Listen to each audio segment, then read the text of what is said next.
গুলশানের মতো জায়গায় আপনি যদি একটু রিজনেবল প্রাইসে লাঞ্চ করতে চান তাহলে আপনার জন্য বেস্ট অপশন হতে পারে ডিম খিচুড়ি।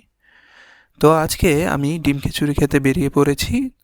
আমাদের এখানে অফিসের সামনেই একটু হাতের মোড়েই পাশাপাশি দুইটি দোকান, একটি তেহারি বিরিয়ানির দোকান আর তার পাশে ছোট চিমচাম যে দোকানটিতে, সেখানে আমি বসবো। এখানে ভাত, মাছ, মাংস আপনি অনেক কিছু নিতে পারেন।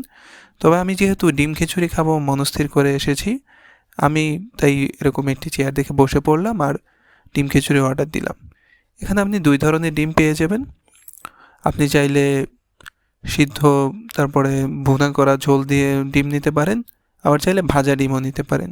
তো আমি ভাজা ডিমটা নিলাম আর এর সাথে ওরা মুরগি বা অন্যান্য যে ঝোলের আইটেম থাকে সেখান থেকে একটু ঝোল দিয়ে দেয়। তো মোটামুটি 70 টাকা দামের মধ্যে আয়েশ করে অল্প সময়ের মধ্যে খেয়ে উঠে পড়লাম। খাওয়ার পরে চলে গেলাম আমার প্রিয় এক ভাইয়ের চায়ের দোকানে।